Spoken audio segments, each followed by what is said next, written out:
Border ഉണ്ടെങ്കിൽ ഇതിൽ കുറച്ച് വരച്ച് പിടിച്ചിട്ടുണ്ട്. ആദ്യം ഇത് മൂർച്ചുള്ള സൈഡായിട്ട് മടക്കണം ഇങ്ങനെ. എന്നിട്ട് ഇത് നമ്മൾ കീറണം. കത്തിരി ഉണ്ടെങ്കിൽ കത്തിരി വെച്ച് കീറാം. നമ്മളിത് താഴെ നിൽക്കണം, അതുകൊണ്ട് കത്തിരി ഇല്ല, കൈ കൊണ്ട് തന്നെ കീറണം. എന്നിട്ട് ഇത് ഇങ്ങനെ മടക്കണം. മടക്കണ നല്ല ക്വാളിറ്റി ഒന്നും കാണില്ല, ചിലപ്പോഴേ ക്വാളിറ്റി കാണുള്ളൂ. എന്നാലും ഇത് ഇങ്ങനെ കൊണ്ടുവരണം. ഇതിൻ്റെ ഒരു ഭാഗം പിടിച്ച് ഇങ്ങോട്ട്, മറ്റേ ഭാഗം പിടിച്ച് ഇങ്ങോട്ടും വയ്ക്കണം. ഇത് മേളിൽ ബാക്കി വരുന്ന ഭാഗം അങ്ങോട്ടും വയ്ക്കണം. എന്നിട്ട് ഇത് തുറക്കണം.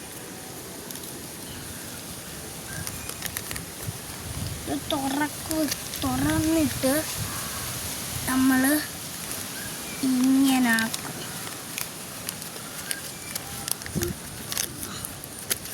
ക്വാളിറ്റി കാണൂല, നമ്മൾ ചുമ്മാ ഉണ്ടാക്കിയതാണ്. ഇതാണ് ബോട്ട്. ഞാൻ വിട്ട് കാണിച്ചു തരാം. പോകാൻ തന്നെ ഉള്ളു, ചിലപ്പോൾ താന്നു പോകും. കൂട്ടിക്കൊണ്ട് ഫോണൊക്കെ കണ്ടോ.